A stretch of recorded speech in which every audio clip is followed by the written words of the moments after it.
तर घटना आहे 2021ची. लॉकडाऊन लागलं होतं कोविडचं. मी लॉकडाऊन नंतर थोडीशी सूट भेटली होती. लॉकडाऊन हे झालं होतं. मी जिममध्ये होतो. वर्कआउट करून आपला प्रोटीन शेक घेऊन बसलो होतो.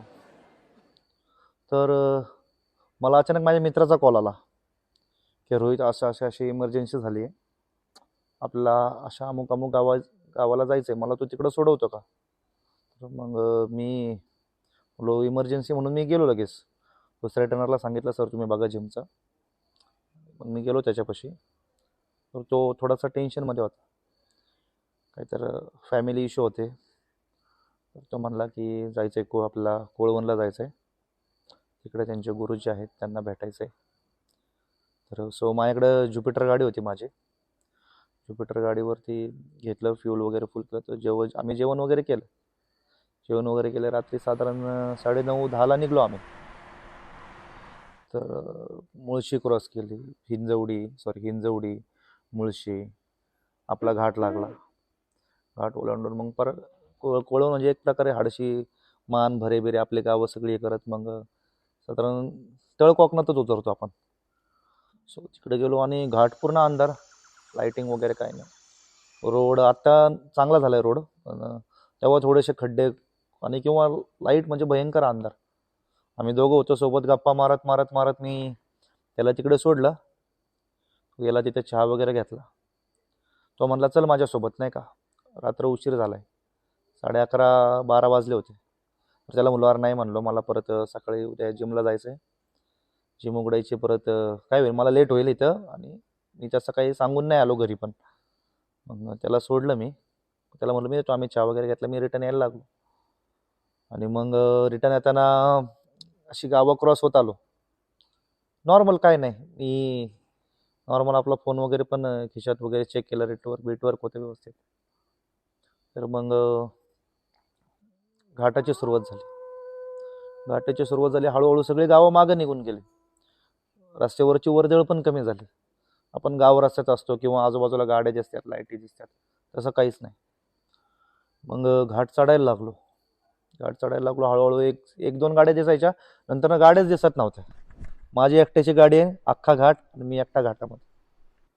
आणि मग गाडी चालवतो तर मी म्हणलो अरे एवढा एकदम अमावस्येचीच रात्र होती माझ्या, अमावस्याचीच रात्र, चंद्र नाही, चांद नाही, काहीच दिसत नव्हतं. आणि मी गाडीवरती चालतोय, मी अप्पर डिप्पर बंद करून बघतोय. गाडी बंद केली तर एवढा अंधार होता, अक्षरशः आपण डोळे मिटल्यावर जसा अंधार दिसतो तसा मला त्या घाटामध्ये अंधार दिसत होता. इतका भयंकर. रातकिड्यांचा आवाज, घुबडांचा आवाज आधीमध्ये. सो मला काय झालं, मग थोडीशी मला टॉयलेटला आली, लघुशंका आली. मी थांबलो साईडला, टॉयलेट केली आणि परत गाडी घेतली. गाडीवरनं यायला लागलो तर मला गाडीसमोरून एक साप आडवा गेला. आणि मी म्हणलो, थोडंसं मनात विचार यायला लागले. तुम्ही ज्यावेळेस आपण एकटा असतो त्यावेळेस काय होतं की निगेटिव्ह विचार थोडेसे येत राहतात. सो माझ्या मनात पण विचार येत राहिले की निगेटिव्ह, आता आपण घरी जायचं, लवकर घरी जायचं, घरी सांगितलं नाही, घरच्यांचे फोन पण यायना. नंतर मी परत साईडला थांबलो, म्हणलो फोन करून सांगू, नाही का, फोन करून सांगू म्हणलं. तर मग फोनची रेंज गेली होती पूर्ण, म्हणजे काहीच रेंज नव्हती, कॉल लागत नव्हता, काय नाही, कसलंच मेसेज नाही, काय नाही. मग मी गाडी चालवत पुढे गेलो. तर मग मला एक स्प्लेंडर दिसली थांबलेली रस्त्याला. मी त्या गाडीपाशी थांबलो, परत स्प्लेंडरपाशी. मला वाटलं की आता कोणतरी येईल इथनं, नाही का, कोणतरी माणूस भेटेल बाबा, एखादा वाट सुरू भेटेल आपल्याला, त्या वाट सुरू सोबत आपले वाट मोकळी होईल, आपण जाऊ रस्त्याने त्या व्यवस्थित. तर मग मी स्प्लेंडरपाशी थांबलो, पण तिकडे मला कोण दिसेना. आता म्हणलं घाटातले लोक असतील, गावात कोण एखादा एक दारू वगैरे पित असतील, किंवा मग माझ्या मनात विचार आला की अरे आपण घाटात थांबलोय, अशा निर्जन ठिकाणी, अशा ठिकाणी चोर लुटेरे डाकू पण असू शकतात, आपल्याला धरून मारू शकतात. सो माझ्या मनात अचानक काय माहिती, देवाच्या कृपेमुळे, स्वामींच्या कृपेमुळे मी गाडी चालवली. मी त्या लोकांची वाट नाही बघितली की कोणी येईल त्यांच्यासोबत मी जाईल, रस्ता विचारेल, काय नाही. मी आपली गाडी चालवत पुढे निघायला लागलो. घाटातला तोच रस्ता. आणि पुढे गेल्यावरती काय झालं, थोडीशी बाबळीची झाडं होती. माझं अचानक डोकं जड झालं. डिसेंबरचा महिना, त्यात थंडी आणि त्यात मी स्वेटर पण नव्हतं घातलं. जेमते फक्त माझं हेल्मेट होतं आणि भयंकर भयंकर थंडी, अंगावरती पूर्ण काटा आला होता. बाबळीचे झाडं मला अशी दिसतात आहे मागायचं ना. हळूहळू मी म्हणलो की हे थोडंसं काहीतरी विचित्र वाटतंय नाही का. तर मी गाडीचा स्पीड वाढवला, गाडी पळवायला लागलो एकदम जोरात. गाडी माझी 2 वेळा खड्ड्यात पडली, आपटली जोरात. मी विचार केला की अरे आपण घाबरून गाडी पळवतोय, घाट माहितीचा नाही, रस्ता माहितीचा नाही, आपण उगाच घाईघाईत गडबडीत गेलो, काहीतरी आगटीत होण्यापेक्षा आपलं हळूहळू निवांत जाऊ. तर बाबळीच्या झाडांवरनं अशा एकदम निगेटिव्ह वाईब्स, भयंकर निगेटिव्ह वाईब्स. आणि असं वाटत होतं की कोणतरी आपल्याकडे बघतंय, झाडांवरनं कोणतरी आपल्याकडे बघतंय, कोणतरी आपला पाठलाग करतंय. मी आरशातनं मिरर साईडला ॲडजस्ट करून सारखं चेक करतो मागं की बाबा कोण बघतंय का, काय आहे का. आणि पण भीती मनात तीच. नंतर मी म्हणलं आपलं देवाचं नाव घेत जाऊ, हनुमान चालीसा, स्वामींचं नाव घेतो, स्वामींचं कंटिन्यू नाव घेतो, श्री स्वामी समर्थ, श्री स्वामी समर्थ.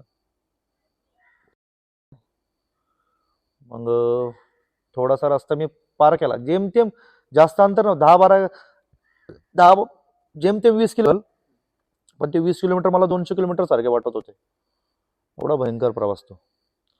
आणि मग गाडी चालवत असताना मला साईड मिररमध्ये एक सावली माझ्यासोबत पळताना दिसली. मी पाहिलं ते. आता म्हणलं थांबलो, ठरलं नाही तर काहीतरी होईल आपल्याला. मी गाडी पळवली, सावली येते येते जाते. 1-2 किलोमीटर हा खेळ चालू होता. तेव्हा मला भीती वाटली. मी पूर्ण प्रयत्न करतोय स्वामींचं नाव घ्यायचं, स्वामींचं नाव घ्यायचं.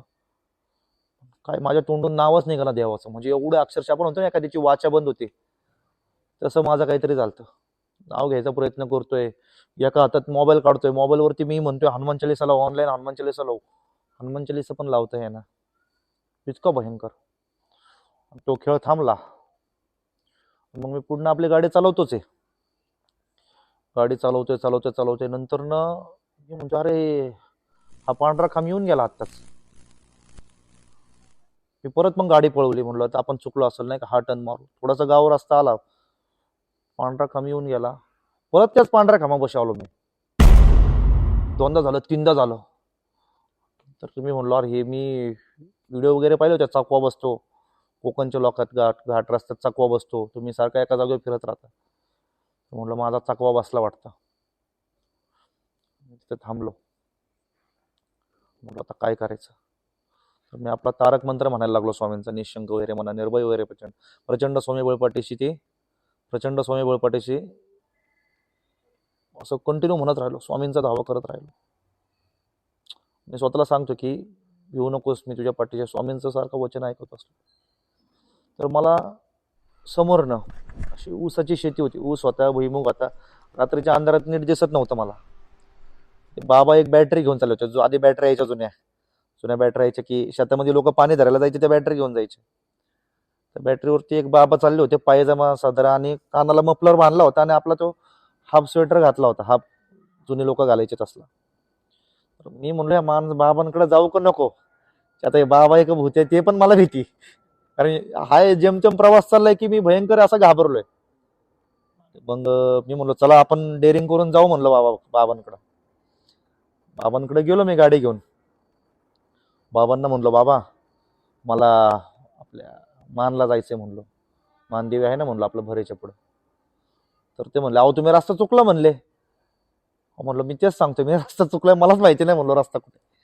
आणि मग बाबा काय म्हणले की तुम्ही इकडं नका फिरू म्हणले, तुम्ही एक काम करा, इथनं कच्चा रस्ता लागल, कच्च्या रस्त्याने जावं 3 किलोमीटर. अहो त्यांना म्हणलो कच्चा रस्ताच करून आलोय, कच्चा रस्ता करता करताच माझी वाट लागली म्हणलो एवढी, आता तुम्ही अजून कच्च्या रस्त्याने सांगा. बाबा म्हणले अहो इकडनं जावा, नाहीतर येलंय मोठा पल्ला आहे म्हणलं, तुम्हाला असं पर हेलपटा घालून जायला लागल. चालतंय म्हणलं. आणि मग त्या कच्च्या रस्त्याने घेतली गाडी आणि थोडीशी गावं 4-5 घरं मागे गेली, परत गाडीवरती तसंच, तीच शांतता, तीच भयान शांतता, तोच रातकिड्यांचा आवाज, घोबडांचे गुरु, भयंकर कुत्र्या, मी म्हणतो एक कुत्रा तरी दिसू द्या, एक कुत्रा नाही रस्त्याला. मी चाललोय आपला रस्त्याने, कच्च्या रस्त्याने परत परत. पण कच्च्या रस्त्यावरनं परत मी मेन रस्त्यावरती आलो. घाट संपतच आला होता, थोडा संपलाच होता घाट, आणि परत थोडासा एक डोंगर वाट होती. मग मी गाडी चालवतोय, परत तेच बाबेचे झाड, परत तेच, मी परत त्याच झोनमध्ये. अरे हे काय, म्हणजे काय चाललंय काय, इतकी भयंकर शांतता, हे ते, त्या निगेटिव्ह वाईब्स परत. मी बोललो की आता नामस्मरण सोडायचं नाही. काय उद्या स्वामींचं, श्री स्वामी समर्थ, अवधूत चिंतन श्री गुरुदेव दत्त श्री स्वामी समर्थ, अवधूत चिंतन श्री गुरुदेव दत्त श्री स्वामी समर्थ. कंटिन्यू मी जाप करत राहिलो गाडी चालवता चालवता. आणि मग मला एका लाईटीच्या खांबाखाली कुत्रं दिसलं, असं ब्राऊन कलरचं गावठी कुत्रं बसलं होतं. ते बसलं होतं, त्याने, त्याच्याकडं मी बघितलं, गाडी चालवतो, मी थांबलो नाही, गाडी चालवता मग त्याने शिफ्टे हलवली. त्याने, त्या कुत्र्याने बघितलं, मला असं समाधान वाटलं की नाही का, अरे हाय काहीतरी, म्हणजे नाही का, थोडंसं काहीतरी पॉझिटिव्हिटी आली. आपलं गाडी चाललोय, तोच रस्ता, अति शांतता, भयंकर भयंकर, म्हणजे निगेटिव्ह विचार परत सुरू. अंधार, मला भीती वाटायला लागली. मी शेवटी नामस्मरण घेता घेता स्वामींना म्हणलो, आता स्वामी, इथून घरी जायचंय तर कुठं जायचंय सगळं तुमच्या हातात आहे. मला भीती वाटते म्हणलो, भयंकर घाबरलो होतो मी, मला असे सहसा भीती, पण त्यावेळेस घाबरलो होतो मी. म्हणलो आता काय मार्ग दाखवायचा तुम्हीच दाखवा, असं म्हणलो, आणि आपलं नामस्मरण करत परत गाडी चालवत राहिलो.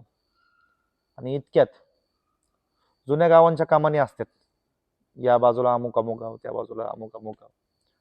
तर त्या कामानीतनं एक आहे ना, झेन गाडी आली, जुनी झेन गाडी आली, आणि ती माझ्या समोर आली, अचानक समोर आली, आणि मी अप्पर मारला. तर त्या गाडीवरती मागं स्वामींचं असं चित्र होतं, आणि तिथं वरती लिहिलं होतं, भिवू नकोस, मी तुझ्या पाठीशी. मी ती गाडी हिंजवडीपर्यंत सोडली नाही, त्या गाडीच्या मागं मागं मागं मागं आलो. तो गाडीवाला मला म्हणतोय जा पुढं, म्हणलो नाही, जोपर्यंत जोपर्यंत मला सगळं अजून गाडी दिसत नाही, मी काय स्वामींची ही स्वामी दिसतात ती गाडी सोडणार नाही. तिथनं आलो हिंजवडीतनं, मग वाकडला आलो, मग 2-3 मित्र भेटले, चहा वगैरे घेतला, घरी आलो. पूर्ण रिलॅक्स झालो होतो, थोडासा भार होता डोक्यावरती की थंडी गारट्याचा, आणि हे. घरी आलो, मग मी गाडी घरी नाही घेतली, पहिली मठात घेतली, स्वामींच्या मठात गेलो. स्वामींच्या पाया बंद गेट लागलं होतं, मी वरनं भिंतीवरनं उडी मारून गेलो. आज वाचवलंय तुम्हीच, वाचवलंय, या ह्याच्यातनं तुम्हीच बाहेर काढले, म्हणलो आज तुम्ही होता म्हणून मी आहे. मठात पाया वगैरे पडलो, 5-10 मिनिटं बसलो, एकदम रिलॅक्स झालो, आणि घरी येऊन मग निवांत झोपी गेलो. पण अजूनही हा प्रसंग आठवला, आणि तो क्षण आठवला, तो जो प्रवास आठवला मी, तो जो 15 ते 20 किलोमीटरचा जो पल्ला आहे, अजूनही कुठंतरी तो आठवलं की ती थंडी, किंवा तो म्हणतो ना आपण अंगावरती शहार आहे, तो अजून येतो. कारण आपण म्हणतो की एखाद्याला भीती कशी बसते, आपण कधी कधी म्हणतो आपण भीतीमध्ये पॅनिक होतो, शब्द फुटत नाही. तो जो प्रसंग मी अनुभवला, म्हणजे तो एकदम भयानक होता. पण एक गोष्ट नक्की सांगतो, स्वामी म्हणतात ना, स्वामींची प्रचिती खूप आहे, भिवू नकोस, मी तुझ्या पाठीशी. हा एक मंत्र आहे, तेव्हापासून माझ्या आयुष्यातनं भीती नावाचा प्रकार गेला. कारण त्यावेळेस मी निश्चिंत झालो, मी देवपूजा वगैरे आध्यात्मिक मार्गात होतो, पण अशा काही काही प्रसंग घडतात की जे देवावरचा तुमचा विश्वास अजून वाढवतात.